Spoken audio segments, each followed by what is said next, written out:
Scattered across our world stand ancient monuments that seem impossibly advanced for their time. These colossal structures were not born in isolation, but were connected through forgotten human journeys. The story of the forgotten migrations that spread monumental architecture across continents reveals a prehistoric world far more interconnected than we ever realized. By the end of our journey, you will see the map of human history redrawn, with invisible lines connecting distant wonders. Why do nearly identical pyramid designs appear in deserts an ocean apart? And what lost knowledge allowed people to move mountains of stone? How much of our ancient past remains hidden in plain sight, waiting for us to connect the dots? True monumentality is measured not in feet or tons, but in human intent. It is the deliberate act of creating something so permanent, so defiantly grand, that it shouts a message across the centuries. These are not simple homes or storage pits. They are proclamations in stone, demanding immense labor, sophisticated engineering, and a level of social organization that seems to appear out of nowhere in the archaeological record. Consider the staggering sight of Göbekli Tepe in Turkey. Over 11,000 years ago, long before the invention of farming or pottery, hunter-gatherers carved and erected 20-ton stone pillars into massive, circular enclosures. This was not about shelter. It was about belief, a communal vision so powerful it mobilized people for generations. These structures became cultural anchors, physically and spiritually. They were often precisely aligned with the sun, moon, and stars, turning the very landscape into a cosmic clock. The stones themselves were sometimes hauled from quarries dozens of miles away, a monumental task that required not just muscle, but a shared knowledge of leverage, transport, and geometry. So when we see nearly identical techniques for moving and shaping colossal stones appearing in deserts, jungles, and islands separated by vast oceans, we must ask a profound question. Is this merely a case of different minds arriving at the same brilliant solution, or could it be evidence of a shared blueprint carried across the world by the footsteps of forgotten explorers? The stones themselves seem to whisper of a single, ancient origin story waiting to be heard. Around 15,000 years ago, a world reshaped by ice offered a new pathway for humanity. As immense glaciers pulled back, they revealed coastlines rich with life, a highway of kelp forests teeming with fish and shellfish. Intrepid groups in Northeast Asia began a monumental journey, not by trudging across a land bridge, but by skillfully navigating boats along the Pacific Rim. This is the coastal migration theory, and it proposes these were not just bands of survivors, but sophisticated maritime explorers. They possessed a deep understanding of the ocean, building vessels capable of hopping from one abundant bay to the next, slowly populating the Americas. But what if they carried more than just tools and provisions? The Kelp Highway hypothesis suggests these travelers held the seeds of an idea, the very concept of reshaping the world on a grand scale. Evidence from now submerged landscapes like the ancient continent of Beringia indicates these societies had the social organization necessary for ambitious endeavors. To coordinate sea voyages and harvest coastal resources season after season required planning, leadership, and communal labor, the same foundational skills needed to erect monuments. This created a continuous chain of cultural contact, a slow-moving ripple of people and ideas traveling along the shores of two connected continents. We see traces of this journey in the archaeological record, in the shell middens and distinctive tool technologies that appear like breadcrumbs across vast distances. The patterns are too consistent, too similar to be mere coincidence. they hint at maintained connections, a slow diffusion of knowledge over generations. This raises a stunning possibility. Could these seafaring pioneers have been the original vectors for the idea of monument building itself? As we chart their possible routes, we find architectural echoes that are difficult to ignore. The same reverence for stone, the same drive to align structures with celestial bodies, appears in the oldest traditions of both Asia and the Americas. One of the most compelling parallels awaits us, a story told in two different types of stone on opposite sides of the ocean. The pyramid shape haunts the ancient world. From the sun-baked plains of Mesopotamia to the dense jungles of Mesoamerica, cultures with no conceivable contact all raised these monumental, tiered structures towards the heavens. We call this convergent invention, the comforting idea that great minds think alike. But what if the minds were not thinking alike, but thinking from the same ancient blueprint? The evidence is written in stone and stars. The great ziggurats of Mesopotamia were precisely aligned to track celestial movements.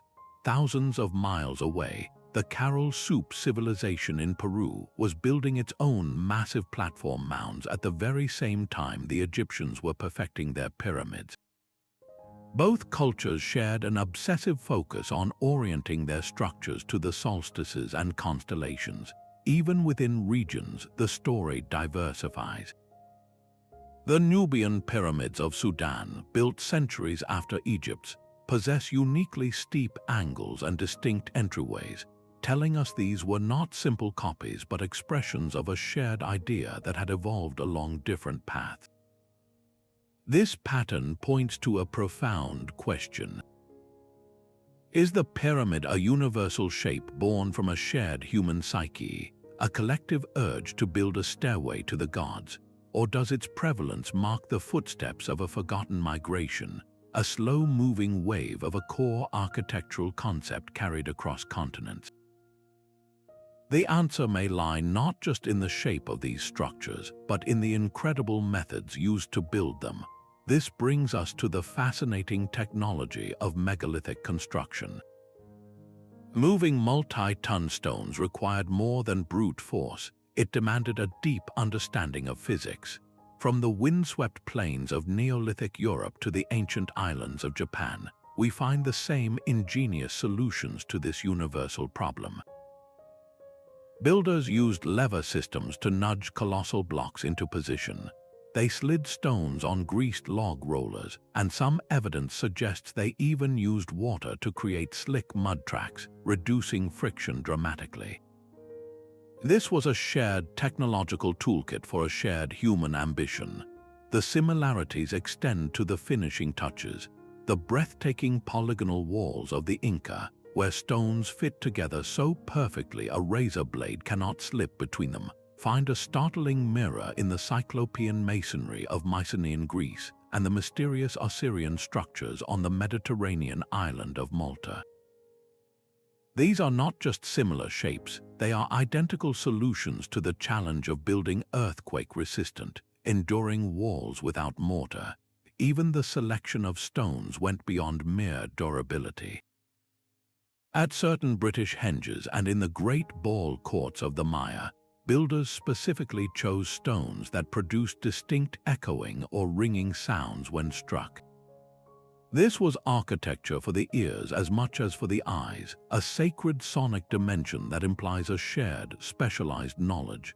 Such specific and complex ideas point directly to people. This was not just a concept drifting on the wind, but a living tradition carried by skilled artisans. These master builders were the cultural ambassadors of the ancient world, their minds filled with the blueprints for moving mountains. The consistency is too profound to be mere coincidence. It suggests a transfer of technological tradition, a slow dissemination of hard-won knowledge across generations and continents. So who were these anonymous engineers? To find them, we must follow the oldest pathways of human interaction, the trade routes that connected the world. These ancient trade routes were the internet of the prehistoric world, a vibrant network transmitting not just goods but the very blueprints for civilization. The Lapita people, master navigators of the Pacific, did not simply carry obsidian and shells between islands. Their voyages across thousands of miles of open ocean distributed a complete cultural package, including the designs for raised earth platforms and ceremonial plazas that would become the foundations for the great Mari temples of Polynesia. This was a conscious transfer of architectural identity across the sea. On the other side of the globe, the bustling Bronze Age Mediterranean created a different kind of web. The desperate search for tin and copper, the essential ingredients for bronze, forced kingdoms in Mesopotamia, Egypt, and the Indus Valley into constant contact.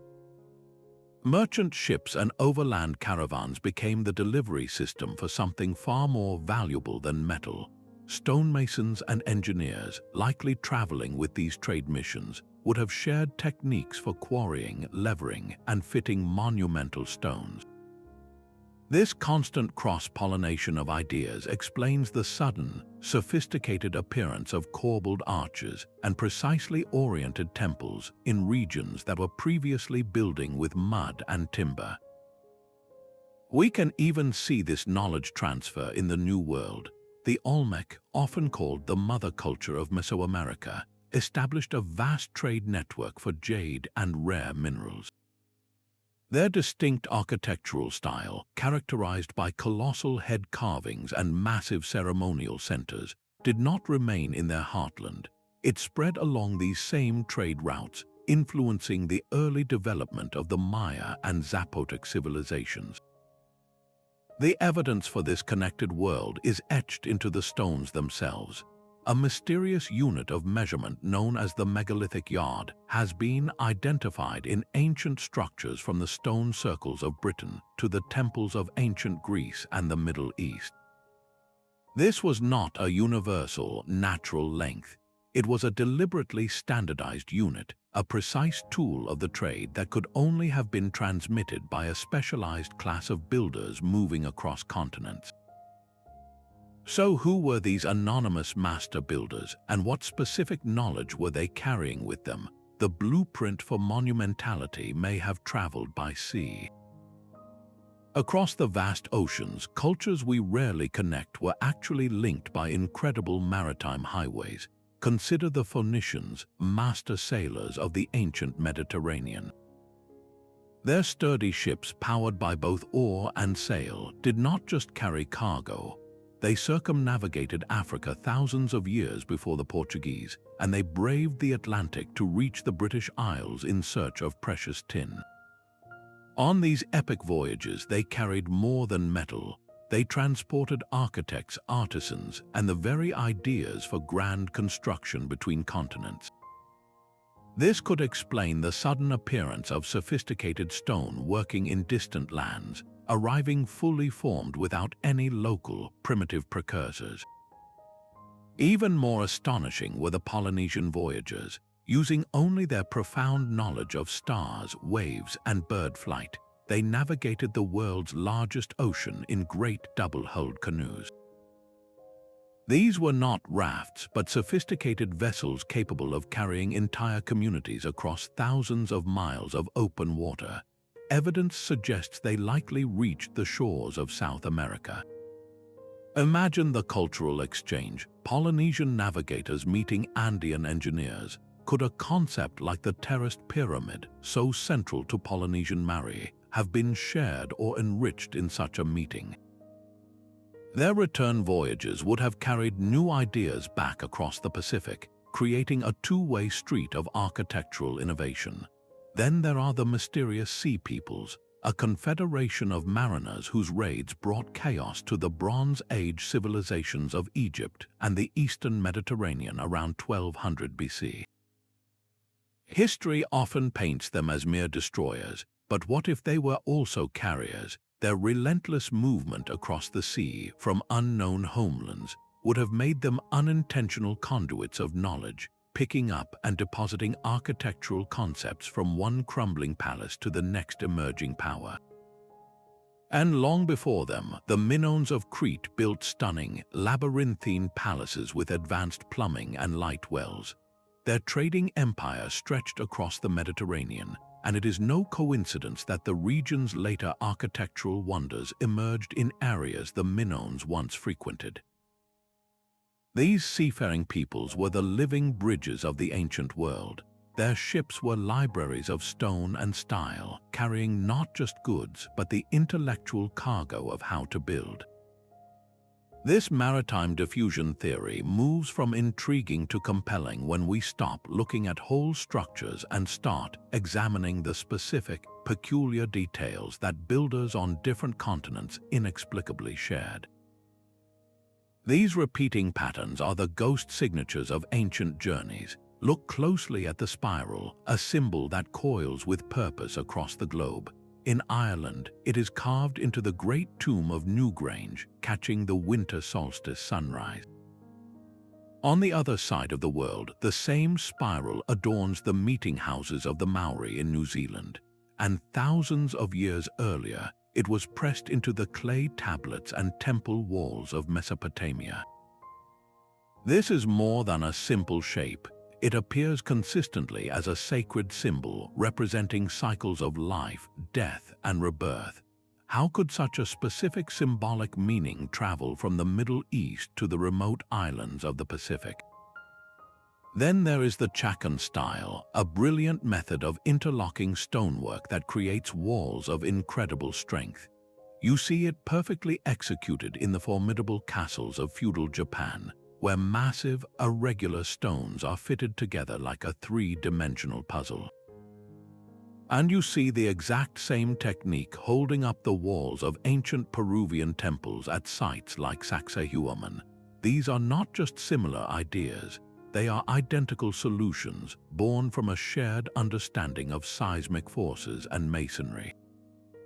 The architectural parallels become even more specific. The corbelled vault, a false arch built by stacking stones closer and closer until they meet at the top, is a hallmark of Mayan palaces.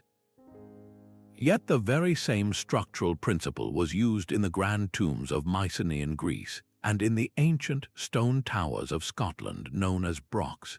Perhaps the most iconic shared motif is the Trilithon, the simple, powerful formation of two vertical stones holding a horizontal one. This is the defining structure of Stonehenge in England, but travel to the Maltese temples and you will find the same trilithon entrances. Look at the gateways of Egyptian temples and you see it again. While basic physics might suggest such forms, the consistency in their decorative application and their clear symbolic weight as portals to the sacred points to something more profound than independent invention. These motifs form a visual language, a vocabulary of power and belief carved in stone. This language was not reinvented by every culture in isolation. It was a tradition carried by people who moved across the landscape, taking their architectural identity with them. The persistence of these forms across oceans and millennia suggests these migrating groups held fast to their cultural roots, building the familiar in new lands to create a sense of continuity and place. This deep-rooted tradition, carried so far from its origins, forces us to ask what could have compelled such journeys in the first place. What great pressure could set entire cultures in motion, sending their knowledge and their blueprints across the continents? The answer may lie not in human ambition, but in the very climate of the ancient world. Our planet's shifting climate has always been a silent conductor of human destiny.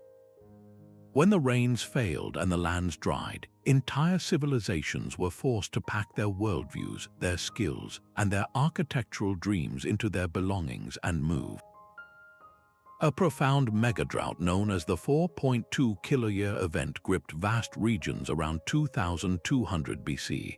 This was not a simple dry spell, but a centuries-long crisis that likely emptied cities in the Indus Valley, Anatolia, and Mesopotamia.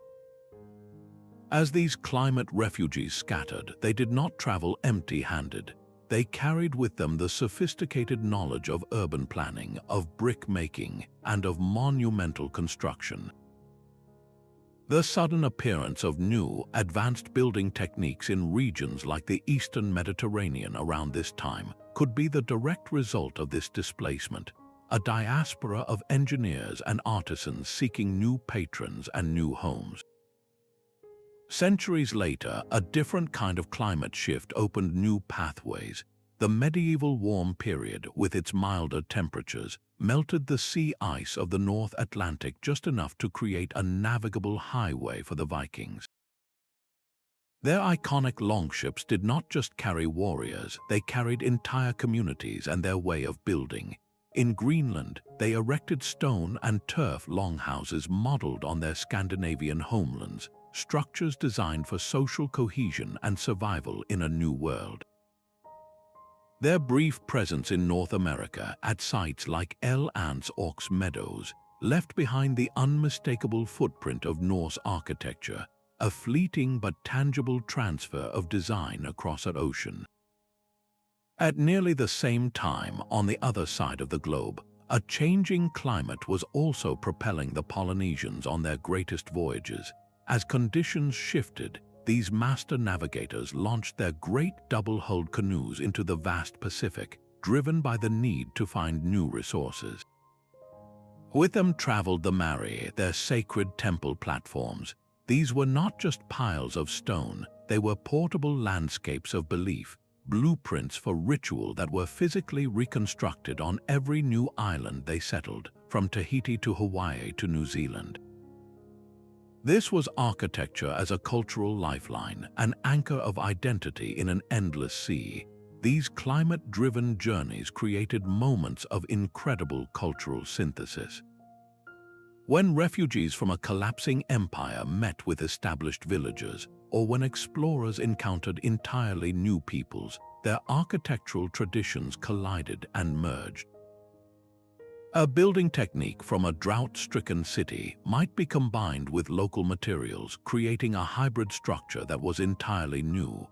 This pattern explains the sudden, seemingly spontaneous appearance of innovation in the archaeological record.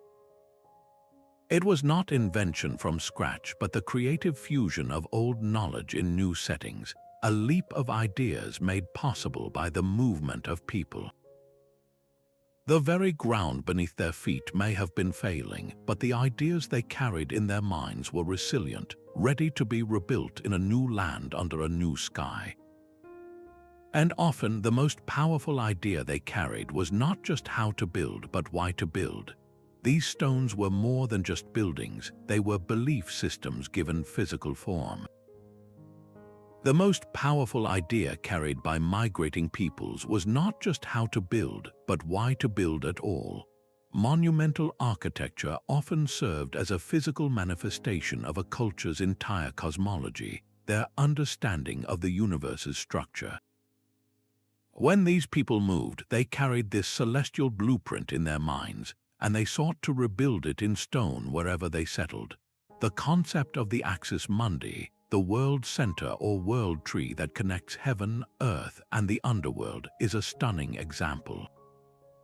This single profound idea found expression in the stepped pyramids of Mesopotamia, the towering temples of Mesoamerica, and the massive stupas of Southeast Asia. Though separated by vast distances, each of these structures was designed as a cosmic ladder, a conduit between the human and the divine. This was not a vague similarity, it was the same core belief materializing in different landscapes. The principles of solar and lunar alignment followed the same migratory paths. In Ireland, the ancient tomb of Newgrange was engineered so that the dawn light of the winter solstice would pierce its inner chamber, a dramatic symbol of rebirth. Thousands of miles away in the Andes, the Inca engineered the Intihuatana stone at Machu Picchu to function as a precise astronomical clock, capturing the sun at the equinoxes. These cultures were not just both looking at the sky, They were encoding the same celestial events into their most sacred architecture, marking the same turning points of the year with stone. This points to a shared, traveling knowledge of how to weave time and the cosmos into the physical landscape. The very land itself was part of this sacred geometry. The concept of a sacred landscape, where natural features like mountains, springs, and caves were integrated into architectural designs, appears with remarkable consistency. The oracle sites of ancient Greece, such as Delphi, were built around specific geological features believed to be conduits of divine power. On the other side of the Atlantic, the great earthworks and mound complexes of Native American cultures, like the Serpent Mound in Ohio, were meticulously shaped to mirror the forms of rivers, constellations, and the surrounding hills. When populations migrated, they did not simply abandon their spiritual connection to the world. They carried this framework with them, seeking out new mountains that could serve as their axis mundi, new rivers that could represent cosmic flows, and new horizons where they could track the familiar dance of the sun and moon. They were recreating their sacred geography, using architecture to make a new and foreign land feel spiritually familiar and divinely ordered. This explains the profound parallels we see in distant monuments. They are the architectural echoes of shared worldviews that walked across continents with their people. The transmission of these cosmological principles represents one of the most profound and intimate forms of ancient cultural exchange. But if ideas and beliefs were the blueprint, then the physical materials used to build provide the tangible evidence, the forensic clues that can trace these epic journeys across the map. The very stones these monuments were built from can tell us their own stories of epic journeys.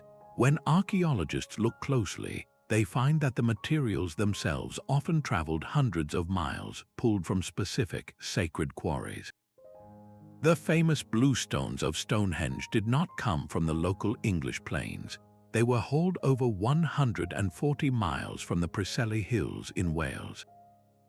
This was not a pragmatic choice driven by a lack of local rock. It was a deliberate act, a testament to the profound ritual significance of that particular stone, a significance powerful enough to move mountains, or at least to move stones across them. This pattern of material pilgrimage repeats across the globe. In ancient China, the crafting of exquisite ritual jade objects required a material sourced from quarries hundreds of miles from the centers of power, proving the existence of established, long-distance trade routes dedicated to supplying sacred architecture. Centuries earlier and an ocean away, the Olmec civilization of Mexico performed a similar feat of logistical will. They transported massive basalt columns from the Tuxtla Mountains to their great capital at San Lorenzo, dragging these multi-ton stones across rivers and through swamps. This mirrors the same megalithic tradition we see in the Old World, a shared belief that certain stones held a unique power worth immense effort. Even more telling is the consistent specialization of stone types across different cultures. Limestone, relatively soft and easy to carve, was repeatedly chosen for detailed facing stones and decorative elements, from the cladding of Egyptian pyramids to the sculptures of Mayan temples. Granite, incredibly hard and durable, was almost universally reserved for foundations and the most critical structural blocks, meant to endure for eternity. This was not a coincidence. It was a shared, technical understanding of material properties, a science of stone that appears again and again. Today, geologists use a technique called geological fingerprinting. By analyzing the unique mineral composition of a building block, they can match it directly to its source quarry, sometimes with pinpoint accuracy. This science is tracing ancient roads and river routes we never knew existed, revealing the hidden networks of exchange that made monumentality possible. These are not just trails of commerce, they are the literal pathways of ideas, proving that both the materials and the knowledge of how to use them were moving across staggering distances. If the stones themselves reveal these paths of connection, then perhaps our own biological blueprint holds the final, undeniable proof of these forgotten migrations. Our own biological blueprint now confirms these epic journeys. Archaeogenetics, the science of tracing ancient human movement through DNA, has shattered the illusion of isolated cultures. The very people who erected the first known monuments at Göbekli Tepe left a distinct genetic signature that flows through populations across Europe and South Asia. This is not a coincidence, it is a bloodline of builders. Around 7,000 years before the Common Era, a massive wave of farmers from Anatolia moved into Europe. They did not arrive empty-handed. They brought domesticated crops and animals, but they also carried something equally transformative: the knowledge of megalithic construction. Their genetic trail is indelibly linked to the appearance of massive stone tombs and standing stones that began to dot the European landscape. This was not an idea drifting on the wind. It was an idea carried in the very cells of a migrating people. We see this same powerful pattern across Africa.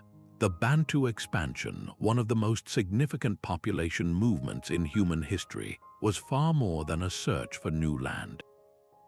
As Bantu-speaking peoples spread across the continent over millennia, their genetic markers spread with them, and so did their distinctive architectural style, a package of roundhouse designs and settlement layouts that became a cultural signature from the Great Lakes to southern Africa.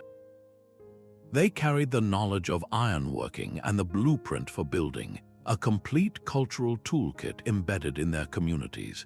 This genetic and architectural connection is just as clear in the Americas.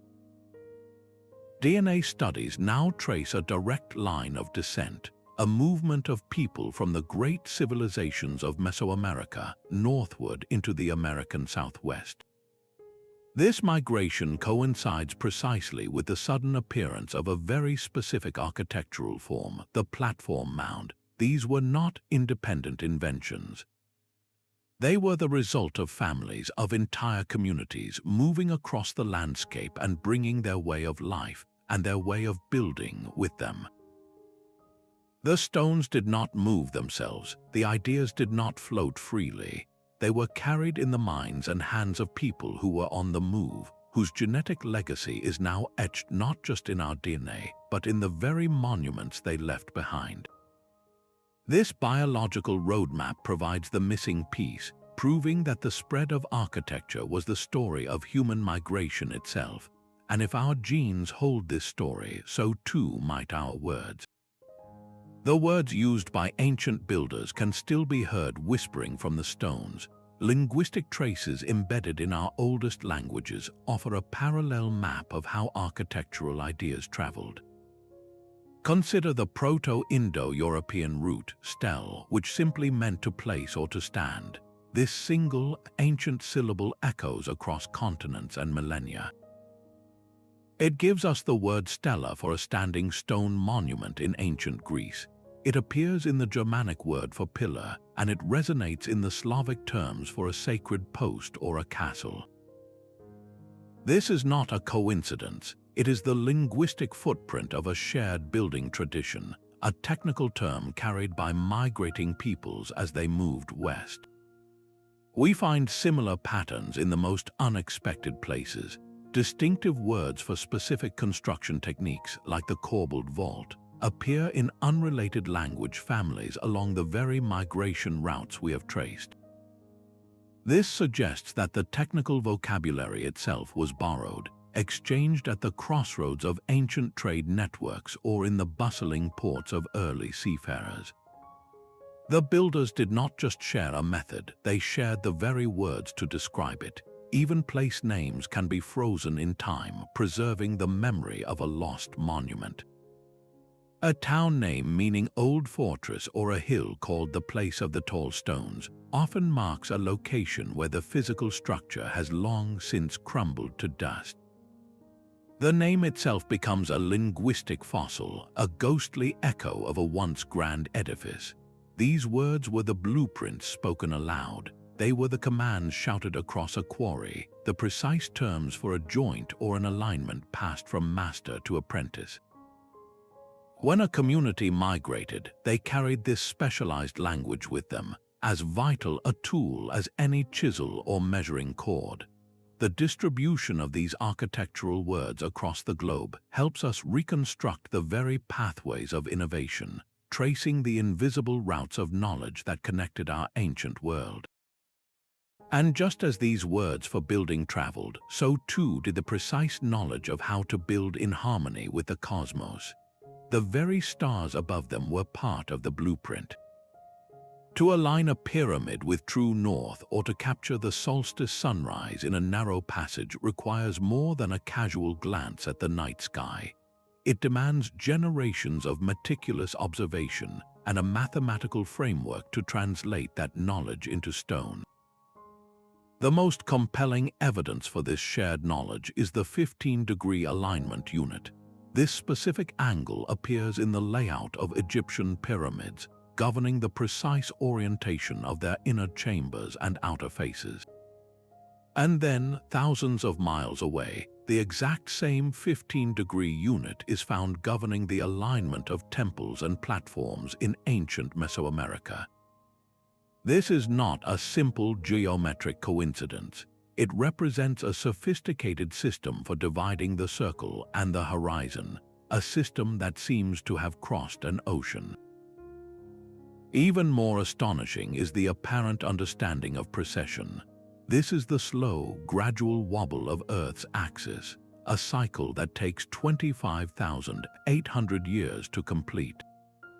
For ancient builders to detect this imperceptibly slow drift of the constellations, they would have needed to keep precise astronomical records for centuries, passing this data down through countless generations. Yet hints of this profound knowledge appear in the shifting alignments of temples in both India and Mesoamerica, as if their architects were subtly correcting their celestial targets for this grand cosmic cycle. How could such a long-term phenomenon be known to cultures supposedly isolated from one another? The mathematical tools themselves show this eerie convergence. The division of the circle into 360 degrees, a system we take for granted, was developed by the Babylonians, yet the Maya, with no known contact, also used a base 360 count in their own complex calendar and mathematical systems. Both cultures arrived at this same, non-obvious number for mapping the heavens. This level of specificity points not to independent genius, but to a shared intellectual heritage. This knowledge was not common property. It was the guarded secret of a specialized class, the astronomer priests. These were the master scientists of the ancient world, individuals who could track the planets, predict eclipses, and calculate the solar year with stunning accuracy. Their skills would have been in high demand. It is easy to imagine these experts traveling along the same trade and migration routes we have already traced, offering their services to new rulers in new lands. A priest from a collapsing empire might find patronage in a rising city-state, bringing with him the precise methods for aligning a temple to the rising of the star Sirius or the winter solstice sun. He would bring his star charts, his measuring cords, and his mathematical formulas. This would explain why the same complex astronomical principles, encoded in architecture, suddenly appear in distant regions within a few centuries of each other. They were not inventing it all from scratch. They were hiring the same consultants. This transmission of a complete cosmic language, from angular measurement to the understanding of celestial cycles, represents one of the most profound and overlooked achievements of the ancient world. It was a collaboration of minds across continents and millennia, all speaking the same silent language of stone and sky. And just as the stars guided these builders, a changing climate often dictated their path, setting them in motion toward new horizons. History's greatest architectural leaps often began with catastrophe. When the environment turned hostile, entire societies were set in motion, and among their most precious cargo was the knowledge of how to build. The mighty Akkadian Empire, one of the world's first great empires, crumbled under the weight of a devastating drought around 2200 BCE. As their cities emptied, Akkadian refugees scattered in all directions. These were not just farmers and merchants, they were engineers, administrators, and stonemasons who carried the sophisticated blueprint of Mesopotamian urban life. Wherever they found refuge, they brought with them the knowledge of monumental brickwork, city planning, and the construction of towering ziggurats. Their displacement may have been the very event that seeded these advanced concepts into neighboring regions, sparking new traditions far from their homeland. Centuries later, a different kind of disaster struck the Mediterranean. The cataclysmic eruption of the Thera volcano around 1600 BC did not just bury a Minoan city, it sent tsunamis and ash clouds across the sea, rendering the heart of Minoan civilization on Crete uninhabitable. The survivors had to go somewhere. Many likely fled to the rising power of the Mycenaean Greeks on the mainland. Before this event, Mycenaean architecture was more fortress-like, built with rough Cyclopean stones. After the displacement of the Minoans, we see a dramatic shift. The Mycenaeans began constructing grand palaces with features eerily reminiscent of the lost Minoan world, like central courtyards, elaborate frescoes, and sophisticated drainage systems. This was not imitation, it was integration, the result of Minoan artisans and their knowledge finding a new home and new patrons. Even the foundations of Egypt's grandeur were shaped by environmental flight. Long before the pyramids, the once green Sahara began to dry out, transforming lush grasslands into an unforgiving desert. This slow-moving disaster pushed populations toward the one reliable source of water, the Nile River. This concentration of people and knowledge in the Nile Valley created a cultural crucible. The diverse groups arriving from the desiccating interior brought with them their own building techniques, their own beliefs about sacred spaces, and their own social organizations. It was this fusion of traditions under pressure that likely provided the social and technological spark for the incredible architectural achievements of dynastic Egypt. The pyramids themselves may stand as monuments to this ancient climate crisis, built by the unified descendants of environmental refugees. In every case, the transfer of knowledge happened through sheer necessity. A displaced builder seeking food and security would offer his unique skills to a local chieftain. A community of potters or weavers might teach their crafts in exchange for shelter. These were not planned cultural exchanges, but desperate acts of survival that had unintended consequences. The architectural innovations that resulted were often brilliant hybrids. A Mesopotamian-inspired platform mound might be constructed with locally quarried stone. A building technique for withstanding earthquakes, learned from one culture, could be combined with another culture's method of celestial alignment. This pattern reveals that some of humanity's most enduring structures were born from collaboration in the face of collapse. Environmental disasters, while brutally destructive, became improbable engines of global innovation, forcing the scattered pieces of human knowledge to recombine in new and spectacular ways. This relentless cycle of displacement and rebuilding did not end in the ancient world. It simply changed its form as new empires rose and fell. The blueprints for civilization never stopped traveling, even as history began to be written down. From the 7th century onward, the rapid expansion of the Islamic world created a new superhighway for architectural ideas.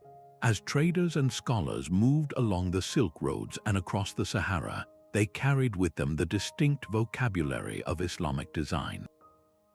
This was not a vague influence, but a precise transfer of knowledge.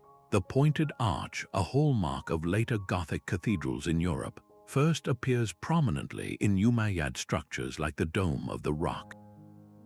The intricate geometric patterns of Moroccan tilework, known as zellage, and the towering form of the minaret became signature elements from the heart of Spain to the islands of Indonesia.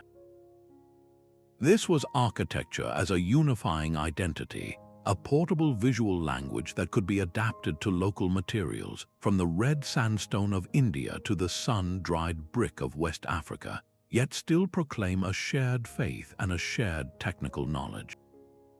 Centuries later, the Gothic style embarked on its own unexpected journey. We often think of those soaring cathedrals as purely European, yet their distinctive ribbed vaults and flying buttresses traveled thousands of miles from their French origins. Crusader kingdoms established in the eastern Mediterranean built fully formed Gothic churches in cities like Famagusta, Cyprus, transplanting a piece of medieval France onto an island in the Levant. Even more remarkably, in the highlands of Ethiopia, a different kind of connection unfolded. After diplomatic contact with the Christian kingdoms of Europe, Ethiopian artisans began integrating Gothic-inspired elements like lancet windows and vaulted ceilings into the rock-hewn churches of Lalibela. This was not a copy, but a creative fusion, blending a foreign architectural idea with a deeply local tradition of carving entire churches from solid rock. Then came the Age of Exploration, which turned the entire globe into a single, sprawling construction site. The Portuguese Empire, with its vast network of trading posts, became a powerful new vector for architectural diffusion. Their distinctive Manuline style, a late Gothic form bursting with maritime motifs like twisted ropes, armillary spheres, and coral, was stamped onto forts and churches from the coast of Brazil to the shores of Goa and the harbors of Macau. A merchant in 16th century Lisbon would have recognized the architectural language of a church in Malacca, half a world away.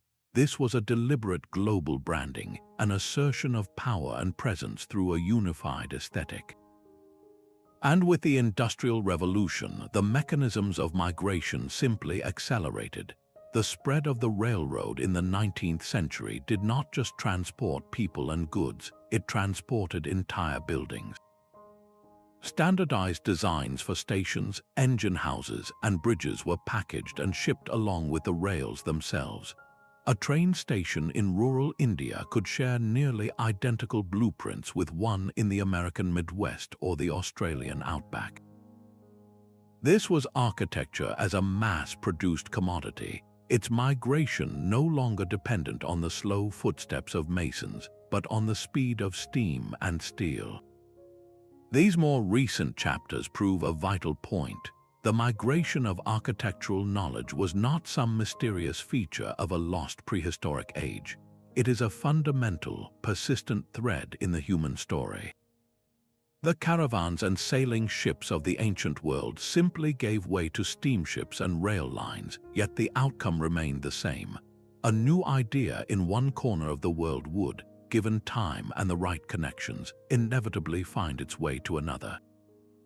This long, unbroken chain of influence forces us to confront a major question. If these patterns of shared architecture are so consistent across all of recorded history, can we really dismiss the identical parallels from the deeper past as mere coincidence? The most common explanation for these ancient similarities is not migration, but a concept known as independent invention.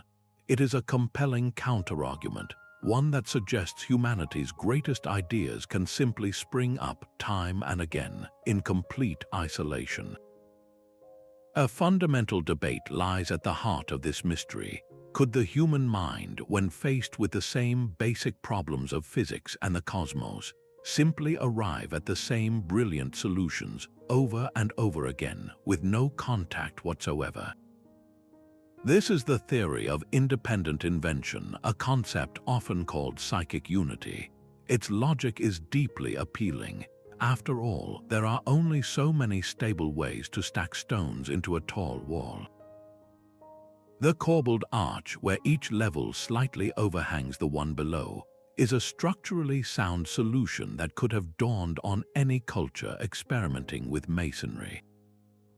Similarly, any society watching the sky would notice the sun's path shifting north and south throughout the year, marking the solstices, those turning points where the sun seems to stand still, is a natural impulse for agricultural or ceremonial calendars. It seems reasonable that separate cultures, driven by universal needs for stability and celestial order, would develop parallel forms. Even the proportions of buildings might find a common source in the human body itself, using the span of a hand or the length of a forearm as a natural, replicable measuring unit. Yet for all its elegant logic, this theory begins to fray at the edges when we examine the details. The evidence becomes less about shared principles and more about shared, peculiar mistakes. Consider the mathematical constant pi, the ratio of a circle's circumference to its diameter. We now know it as an infinite number starting with 3.1415. Now look at the Great Pyramid of Giza. Its perimeter divided by its height gives a value of 2 pi. The Pyramid of the Sun at Teotihuacan in Mexico, built thousands of years later and an ocean away, encodes the same relationship. This in itself is remarkable, but not definitive proof of contact. The true stunner is that both structures seem to use the same approximation for pi, a value of 22 divided by 7, which is about 3.1428. This is a specific, slightly inaccurate choice. If two different minds independently discovered the need for pi in their architecture, why would they settle on the exact same, slightly wrong fraction? It feels less like a universal constant and more like two students copying from the same flawed textbook. This pattern of specific, complex parallels repeats everywhere we look. It is not just one shared feature, but the convergence of many distinctive ones at once. A culture might independently invent a pyramid. But would it also independently invent the same 15-degree alignment unit, the same niche for a royal sarcophagus, the same preference for a particular type of limestone for cladding, and the same symbolic association of the pyramid with a world mountain? When this entire package of traits appears in two distant locations, the odds of pure coincidence plummet. The debate reminds us to be cautious, to not see connections where none exist. But it also urges us to remain open to the astonishing possibility that our ancient world was a talking, trading, traveling place. The stones have been telling us a story of connection all along, and now, with modern tools, we are finally learning how to listen. Our most powerful evidence for these ancient journeys no longer comes from shovels, but from satellites and supercomputers. Modern archaeology is experiencing a technological revolution, one that is revealing invisible threads connecting the world's oldest monuments. LiDAR, a laser scanning technology that can see through dense jungle canopy, has unveiled entire cities in Mesoamerica and Southeast Asia. The layout of these lost urban centers shows a startling similarity, a shared understanding of city planning with ceremonial precincts, raised causeways, and water management systems appearing in civilizations we once believed were worlds apart. This is not a vague resemblance, it is the ghostly imprint of a common architectural philosophy. The very stones are now telling us where they have been. Geochemical sourcing acts like a geological fingerprint, allowing scientists to trace a block of stone back to its original quarry with astonishing precision. We now know for certain that the iconic bluestones of Stonehenge were hauled from the Preseli Hills in Wales, a journey of over 140 miles. This same technique has tracked obsidian tools across hundreds of miles of desert and identified the specific quarries that supplied the marble for Roman temples. Each traced stone is a data point on an ancient map, proving that materials and the people who moved them traveled far greater distances than we ever imagined. Even the subtle art of construction is being decoded digitally. Researchers have created precise three-dimensional models of burial mounds in Japan known as coffin and compared them to similar tumuli in Korea. The digital analysis revealed that the angles of the slopes, the proportions of the chambers, and the orientation of the passages were far too similar to be accidental. This suggests a direct and deliberate exchange of engineering knowledge across the sea. From high above, satellite imagery is detecting another layer of connection. It has identified solar and stellar alignment patterns shared between Egyptian temples and Cambodian pyramids, patterns that were completely invisible to an observer on the ground. These celestial blueprints, etched into the earth on different continents, point toward a shared, sophisticated knowledge of astronomy. Perhaps the most intimate evidence comes from the builders themselves. DNA analysis of skeletal remains found at monumental construction sites is painting a new picture of these ancient workforces. The results show genetically diverse groups of people laboring side by side. This shatters the old image of a single, isolated ethnic group building in solitude. It suggests that these great projects were magnets for talent, drawing in skilled workers from different regions and backgrounds, creating a melting pot of techniques and ideas on the construction site itself. What we once comfortably explained as universal human psychology, the independent spark of genius, now appears increasingly as tangible evidence of contact. The convergence of LiDAR, geochemistry, satellite data, and genetics creates an undeniable mosaic. These are not separate clues, but different strands of the same rope, all pulling us toward the same conclusion. The technological revolution in archaeology is not just adding new facts, it is forcing us to rewrite our oldest stories. We are learning to listen to the whispers of the past with tools they could never have imagined, and the stones are finally telling their full, interconnected story. The quiet confidence of our history books is beginning to crack. For centuries, we have been taught a story of isolated genius, where civilizations rose alone in their river valleys and on their mountain plateaus, inventing the world anew from scratch. This isolationist model of history is no longer tenable.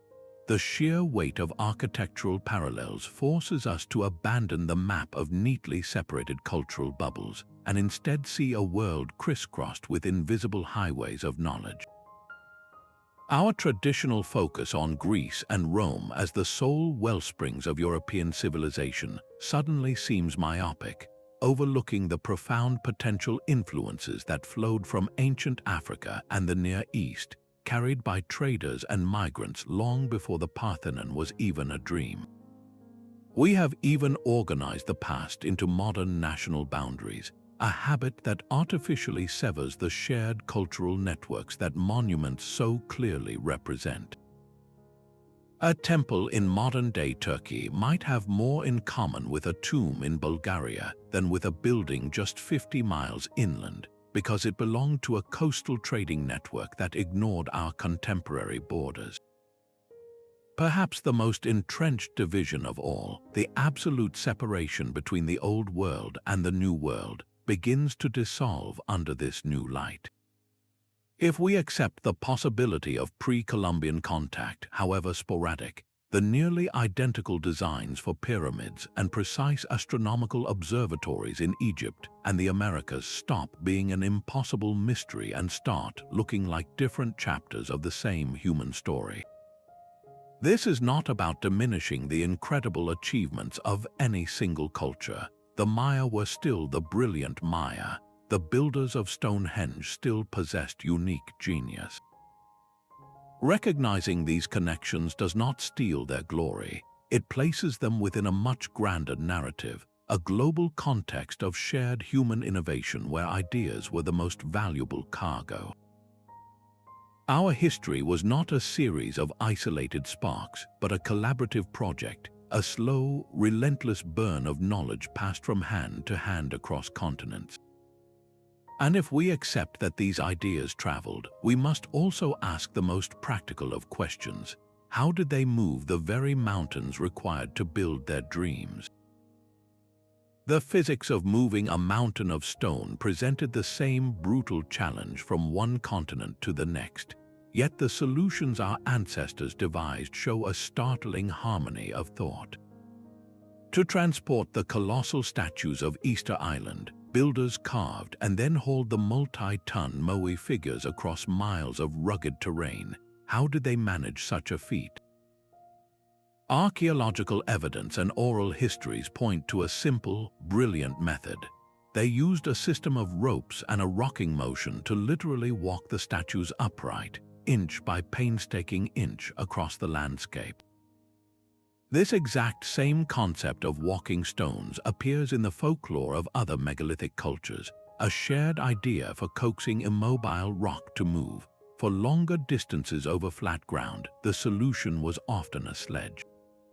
A famous Egyptian tomb painting vividly depicts a massive stone statue being pulled by a large team of workers. The statue rests on a wooden sled, and a man stands at the front, pouring a liquid onto the path right in front of the runners. For a long time, this was thought to be a ceremonial act, but experimental archaeology proved its stunning practicality.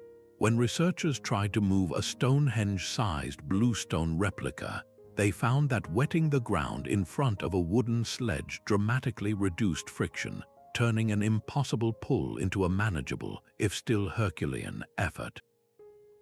This was not magic, it was basic physics understood and applied with perfect consistency. When water was the highway, the ingenuity scaled up. The ancient Egyptians are known to have built special barges to ferry granite obelisks down the Nile. On the other side of the world, the legends of Easter Island also speak of floating the moai on rafts, a maritime solution to a terrestrial problem. In some cases, they even altered the landscape itself to facilitate the journey.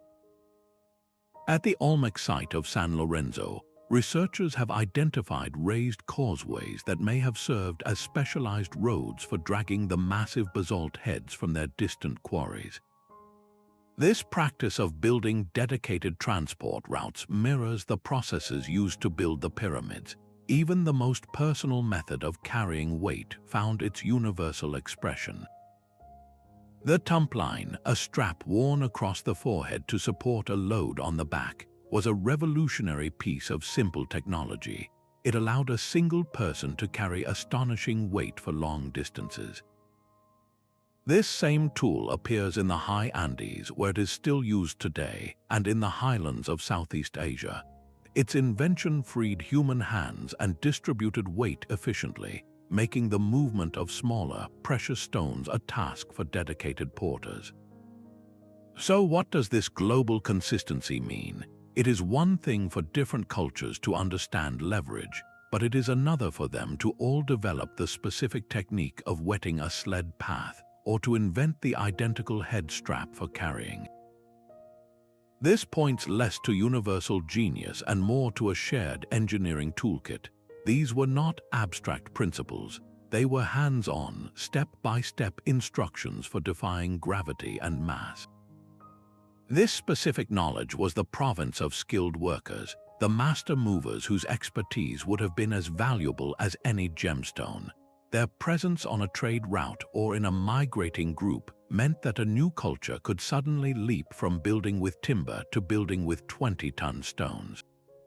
The true monument, then, was not just the final structure.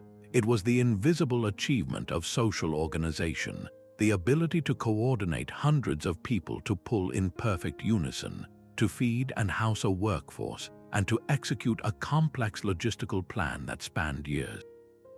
Moving the stone was the first and most profound act of building, a ritual of cooperation that may have bound these early societies together long before the final capstone was ever set in place. Moving mountains of stone required first moving the hearts and minds of thousands. The true foundation of any ancient monument was not stone, but society itself, a sophisticated organizational machine capable of coordinating labor on an almost unimaginable scale. This social technology, the blueprint for mobilizing entire populations, may have been one of the most vital exports carried by migrating peoples. Across the globe, from the river valleys of China to the high Andes of Peru, we see the same social patterns emerging around these colossal projects. Specialized labor roles became a hallmark of monument building. It was not a chaotic mob of workers, but a highly structured workforce with clear divisions. Quarry workers possessed the unique skill of reading the stone, knowing how to find its natural fracture lines. Stone movers were experts in leverage and transport, the masters of ropes, sleds, and rollers. And above them all were the master builders, the architects who could translate a cosmic vision into a terrestrial plan. This was not a simple society. It was a complex, stratified organization that appeared with stunning similarity in distant lands. To mobilize this workforce, cultures developed remarkably consistent systems. The use of corvée labor, a form of tax paid in work rather than goods, is documented in both ancient Egypt and in the Inca Empire. Peasant farmers would leave their fields for a season to contribute their labor to the pharaoh or the Sapa Inca, working on canals, roads, or temples. In other places, like the great mound complexes of North America, the work was likely communal, driven by a shared spiritual purpose that brought entire communities together for massive work parties. How did you feed and motivate such an army of laborers? The answer is written in the trash heaps of history.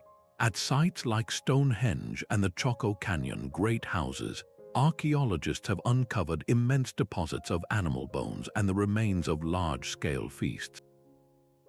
This was not just sustenance, it was compensation and celebration. Ritual feasting provided the calories and the camaraderie needed to sustain morale for a project that could last for generations. The social glue that held it all together was a unique class of individuals, the architect priests.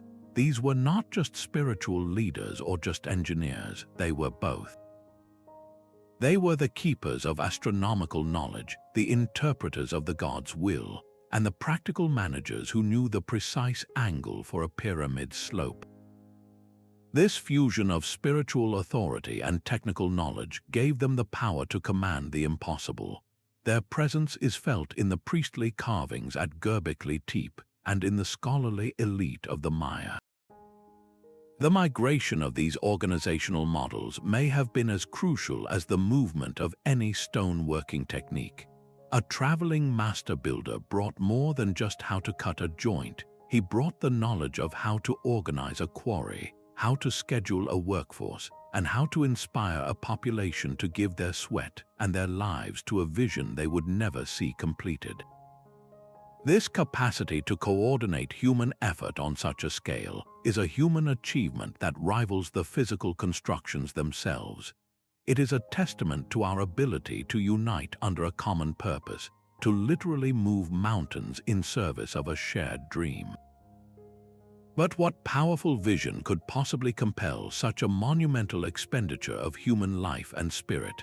Our drive to build the monumental is a rebellion against our own fleeting existence.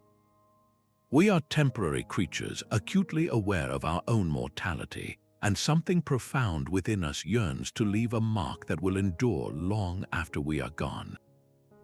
This is the psychology of permanence. It is the same impulse that makes us carve our initials into a tree, but magnified to a civilization-wide scale. By raising a pyramid or a stone circle that will stand for millennia, a community effectively tells the universe we were here, our lives mattered, our beliefs, our leaders, our understanding of the cosmos were significant enough to be rendered in a form that defies time itself. This is not about practicality, it is about legacy. It is an existential statement carved in stone. This deep-seated need also manifests as a powerful form of territorial and cultural marking. A colossal earthwork or a towering temple is a billboard on the landscape. It announces to all who see it, this land is ours, our gods are here, and our people possess the unity and strength to reshape the very earth. Think of the Great Serpent Mound in Ohio, its sinuous form visible only from above, a message not just for neighbors, but perhaps for the spirits themselves, defining a sacred territory. Or consider the Moai of Easter Island, their stern faces turned inland, watching over the clanlands of their creators. These structures are assertions of identity, permanent claims staked not with flags, but with the weight of countless stones.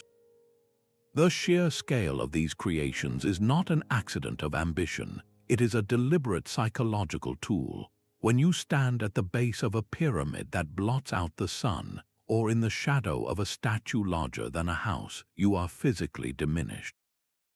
This sensation of awe, of reverential fear, is a universal human response. It is a non-verbal language of power. The structure communicates the authority of the ruler or the divinity of the god it represents, overwhelming the individual and reinforcing the social order. You do not question the king who commands such labor, you simply obey. You do not doubt the god who inhabits such a temple, you simply worship. This manipulation of scale is a form of social control found in every corner of the ancient world. Furthermore, we have a deep-seated need to make the abstract tangible. How do you give form to a god, to a creation myth, or to the complex movement of the stars? You build, the ziggurat becomes a literal stairway to heaven. The circular henge becomes a concrete model of the cyclic nature of time and the seasons. Architecture becomes the physical vocabulary for expressing beliefs that are otherwise too vast or too nebulous to be contained in words alone. Even our most basic spatial psychology plays a role. Across cultures, we associate height with importance and power. What is valuable is placed up high on an altar, a throne, or a pedestal. Monumental architecture takes this innate tendency and builds a mountain for it. The elevated temple, the soaring pyramid, the citadel on a hill, all leverage our subconscious association of verticality with superiority. They place the sacred and the powerful literally above the mundane world. So, did these shared psychological impulses cause pyramids to spring up independently across the globe? In many cases, absolutely. The human mind, everywhere, is fertile ground for these seeds of grandeur. But this universal psychology also explains why, when a migrating group arrived with the blueprint for a pyramid or a platform mound, the idea resonated so powerfully. The local population did not see a foreign oddity. They saw a magnificent, pre-existing idea within their own hearts, rendered in stone. The concept felt intuitively right because it was built upon a foundation of shared human psychology.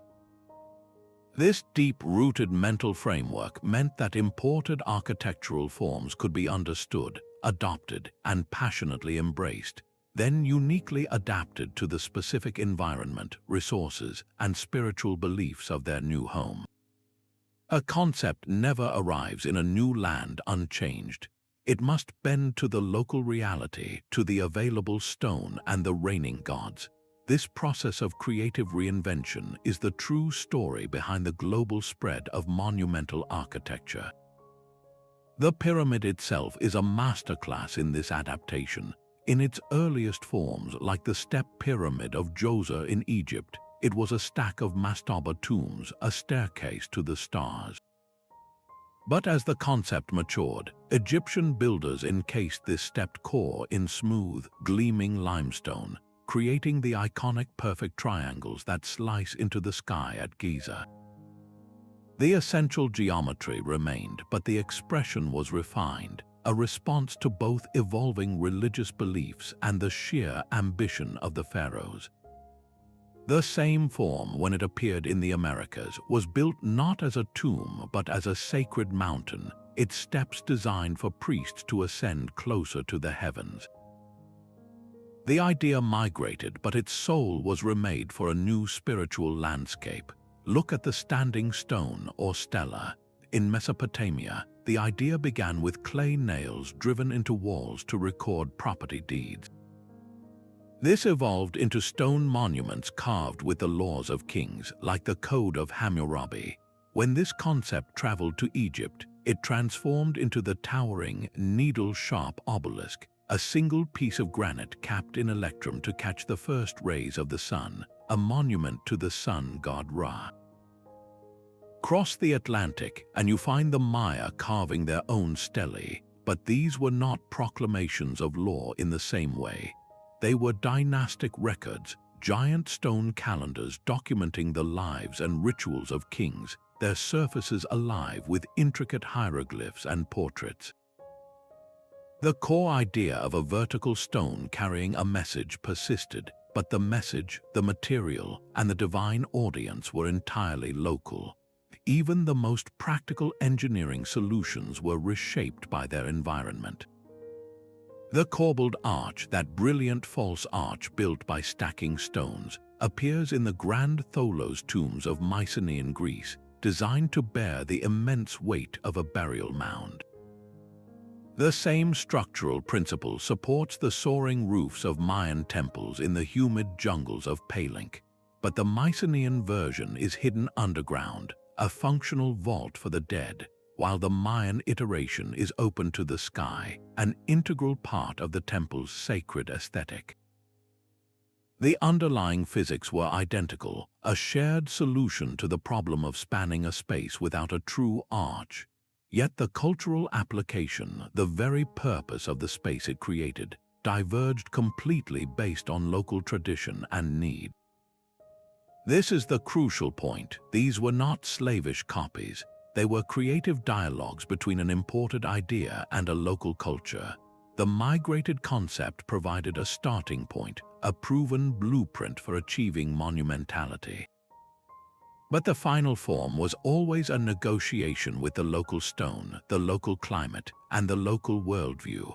A building technique perfected for soft limestone in one region would be ingeniously reworked for hard granite in another.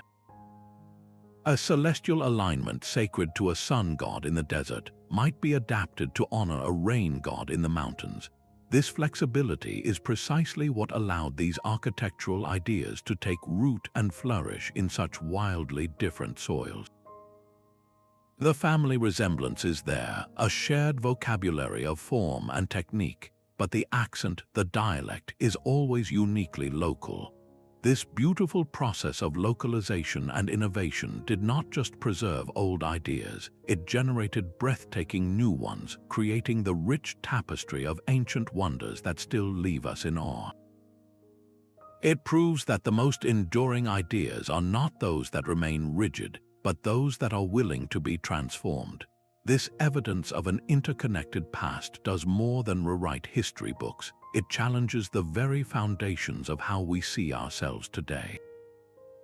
The stones tell a story that stands in stark opposition to modern narratives of cultural purity and isolation. For centuries, we have been taught that civilizations rose in splendid isolation, a myth that has often fueled nationalism and division. But the archaeological record paints a different picture, one of constant exchange, of shared blueprints, and of a prehistoric world knitted together by the footsteps of travelers. This ancient globalism offers a powerful alternative, a reminder that our greatest achievements have always been collaborative projects. The pyramid and the platform mound are not symbols of one people's superiority, but monuments to humanity's shared genius, built across continents through a dialogue of ideas. This long-distance cooperation in prehistory holds a profound lesson for our own era of global crises. If our ancestors, with nothing but sail and sandal, could maintain connections that spanned oceans to solve the monumental challenges of their time, what might we achieve today by embracing that same spirit of shared endeavor? Our approaches to climate change, resource management, and technological innovation could be deeply inspired by this model of ancient, cross-cultural problem-solving. This perspective also demands a more inclusive approach to preserving our global heritage. When we understand that a temple in Cambodia shares a celestial language with a pyramid in Egypt, we can no longer see them as isolated treasures of a single nation. They become part of a universal human inheritance, deserving of a collective, global effort to protect them. This interconnected legacy even echoes in our modern cityscapes. The imposing, raw concrete forms of brutalist architecture with its massive, block-like structures directly channel the ancient impulse toward monumentality. It is the same human desire to create permanent, awe-inspiring statements in the materials of our time, proving that our drive to build on a grand scale is a thread connecting the builders of Göbekli Tepe to the architects of the 20th century. The study of how ideas moved across continents in antiquity is in many ways a precursor to understanding our own digital age of information exchange.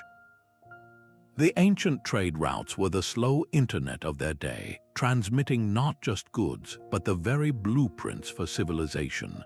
Today, ideas travel at the speed of light, yet the fundamental process of cultural cross-pollination remains the same. These forgotten migrations remind us that human innovation has never been a solitary spark, but a collective fire stoked by countless hands across countless cultures. Their legacy endures not just in the stones we can touch, but in the continuing human impulse to build meaning, community, and wonder into the very fabric of our